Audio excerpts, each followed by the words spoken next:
What's the League Awards? So this is Ceadrel and Sjokz like baby of passion for the scene. They wanted some type of yearly award that they could give out to like everyone throughout the year. We always have worlds, and that kind of takes all the oxygen out of the pro scene.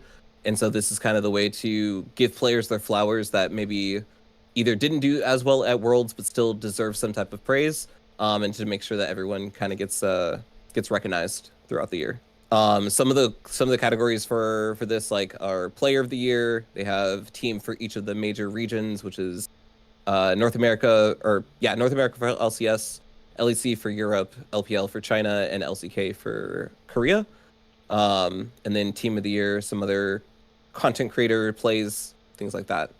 But the ones that I want to talk about, because I think they're the most, I don't know, maybe not controversial, but they're the most interesting to me. Okay. Is player of the year, LCS player of the year, because we're North America league enthusiasts.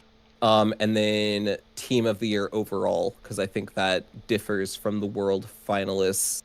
At least I'm hoping that there's some discourse about that. So yeah. Cool. Yeah, and just to preface, KJ and I are avid LPL and LCK enthusiasts as well. So we do watch, well, except for LEC, which we're not as enthusiastic about. But yeah, I pretty much watch every game of every major region. Back in the day, I watched every game of the LCS and a little bit of others, but I have not.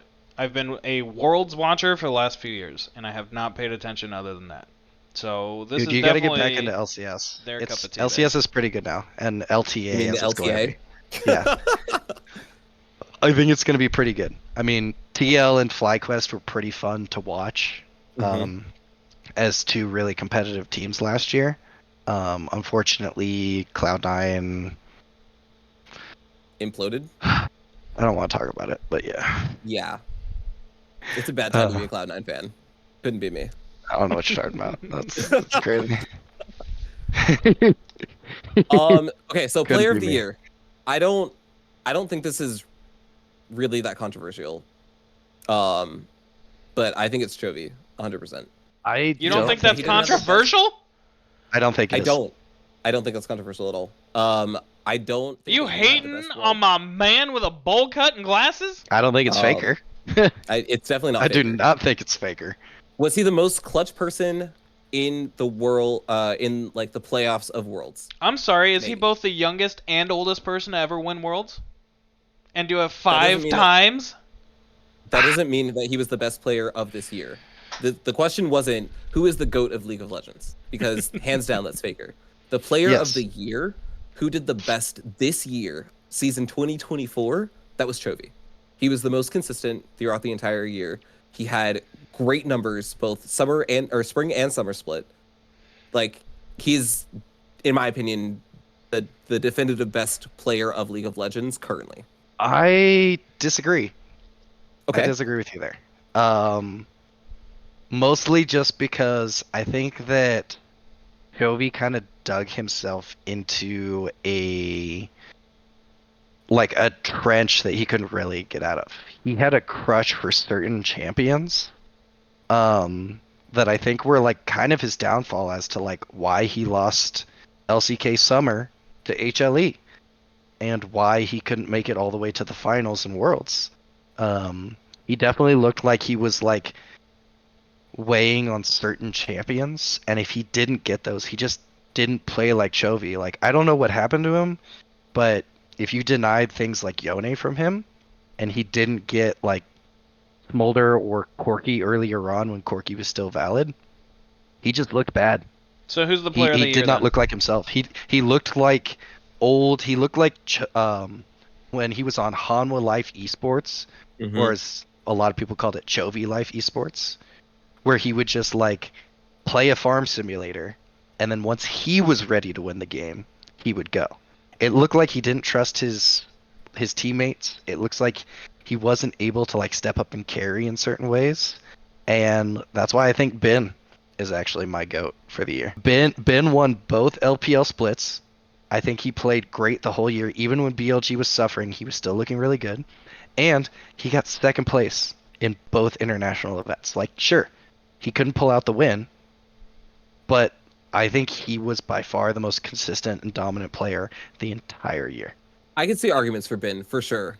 Yeah. With Chovy's play style, he reminds me of like obviously on a much better scale. I'm not trying to like diss on Chovy or Impact, but I think Chovy is the Impact of mid lane, where if you give him 3 champions to study, then he will play those to like the highest tier, and no one can break him on those 3 champions. But the meta shift at the end of Summer Split, I think, caught Gen.G off guard really badly, and they weren't able to ramp back up. But that kind of goes into the reason why I think Chovy is so good, is because given the practice, he is so consistent that he can replicate the same game state over and over and over again. And that is one of the hardest things to do in League of Legends because there's so many different variables. I could see that because Chovy is definitely like methodical in the way that he plays. Everything's like very calculated. But goddamn, if I don't like the way Ben plays, like that man's just a savage animal, and it's so much more enjoyable to watch. And like I said, like it's not like he didn't win. He literally was runner-up in both internationals, swept all of his what do you call it? His home ground, all of, like LPL, like, and they both had great teams. It's not like you can say like somebody else carried him. It's like, oh, like Ben had Knight. Dude, Chovy had Keen and Canyon and yeah, but you're ignoring Lehens. No, Pays and Lehens were literally the liability of Gen.G. I would say Lehens. Lehens was. Pays was suffering like. Pays and Lehens were losing to Masu Busio. Yo, don't hate on my man Masu, okay? No, friggin' rookie of the year, Masu. Next category. Let's talk Masu. I mean, we can go to LCS Player of the Year because I definitely think it's Masu. Yeah. What, you don't think he's rookie of the year? No question. It's Masu. It's Bwipo. It's always Bwipo, dude. You have to have personality in order to have an esport. Okay? Maybe Bwipo's not the strongest player, okay? My bad. But, like, you gotta have personality, otherwise nobody cares about your sport. For most of the year, Bwipo was pretending like he was... You gotta have the wide boy, okay? Masu's dad was almost killed in an assassination attempt and then fled the country. His story. What's that have to do with League? What? You're talking about the story? Oh. Also, who was in the World Cinematic? Exactly. I don't know. I don't know who was in the cinematic. Chovy. Pretty sure he was 1v1ing Chovy in Heavy's The Crown. Yeah. I think we crushed Nate a little bit on that one. Yeah, I don't know what I'm talking about. I think I was very clear that I don't know what I'm talking about, okay? I'm just here to defend my man Bwipo, okay? Masu is definitely Rookie and LCS Player of the Year for me, though. Both. Yeah, sure. He can't get 2 awards. That's cheating. Dude, TL just made me sad. They just fell apart. I don't know what happened there. Yeah. But they looked like they were going to be like a strong quarterfinal, semifinal team. Like, well, they're not called TL for nothing, dude. So when they lost to FlyQuest in the finals, I figured it was their downfall, and that FlyQuest was going to make it further in Worlds. Yeah. Like, TL is such a confidence-driven team, and they don't really have anyone to, like, bring up the mental in, like, a rallying kind of way. I think Core JJ and Impact are really good leaders, and they're really good at, like, keeping everyone calm, but they're not going to give you, like, a rousing, riled-up Whippo or inspired speech. And I think that's the fire that TL doesn't have, and that's why they crumble under pressure, because they don't have anyone to rally them together. I'm just thinking about that moment where, like, Umpty tried to talk shit about Gigabyte Marines or whoever they, like, dumpstered on, and the entire crowd just, like, gasped and no one laughed. Yeah. Like, that shows, man, how do you not understand how bad you look right now? Like, yeah, you're the 2nd seed from NA. But you had, like, a great year. You almost took out T1 at MSI. Yep. Like, you and FlyQuest have been going, like, bat for bat. And then you're bragging about being in the bracket of almost losing out and going home. Yeah. And taking out a wild card team. Like, to put into context FlyQuest versus TL over the year, I want to say the series scoreline was, like, 25-26 in FlyQuest's favor. Like, it was really close all year. And the fact that FlyQuest was able to take Gen G to 5 games, but like Tio was losing to like everyone. It felt like they just had no heart. They like gave up. It almost felt like they didn't want it. I don't know. Yeah. Oh, and just to clarify as well, that version of Gigabyte Marines was like at least 2, if not 3, random substitutes, because their entire league got decimated due to win trading. So you're bragging about beating a Vietnam team that really was only like 2 truly professional dominant players. I'm low-key kind of excited about this whole LTA North versus LTA South thing because of that.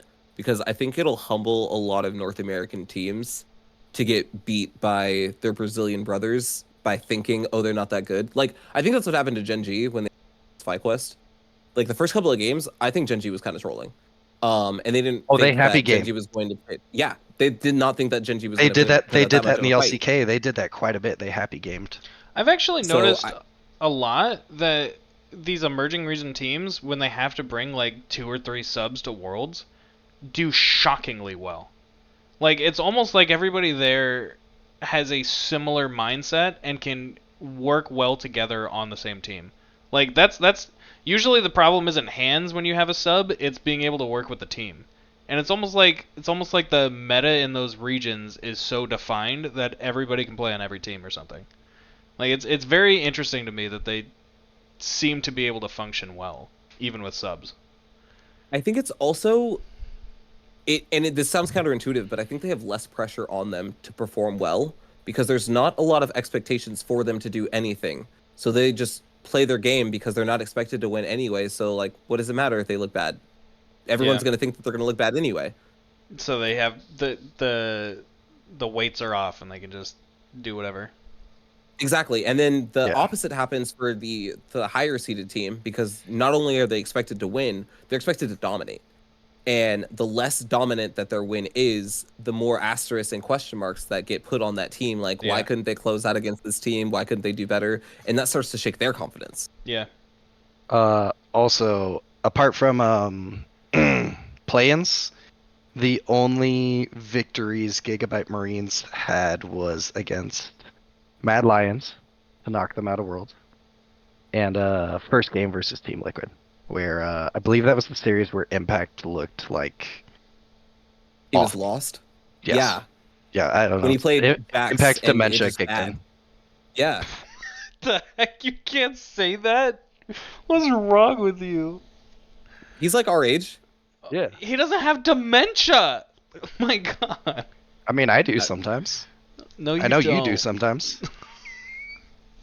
Toxic people. What the heck? Okay, what other categories do you want to do? Y'all be what was dragging. the third one? What was the third one you wanted to touch on, KJ? I think it was. Was it Team of the Year? It was 7, it was right? Team of the Year. It was Team of the Year. Mm-hmm. Yeah. FlyQuest. This one I actually think we might agree on. FlyQuest. But I actually did put BLG for this. I was also going to say LG. Yeah. Because of the reasons I already said for Ben. Yep. Like, for the reasons you said for Ben, I think they were definitely Team of the Year for sure. Yeah. I don't think we'd agree on this one. I'm sorry, but what team is Whippo on? So no one cares. I would say that Ben is wider than Whippo. Oh, dude. That's controversial right there. No. You can I literally need you to go back to Game 5 and watch Ben's Jax in the river hunt down Gumayushi. The comments will prove me correct, okay? After flashing over Poppy ult. Nate, I need you to scroll down to number 18, which is Moment of the Year, and I need you to play for yourself. Ben throws his jacket.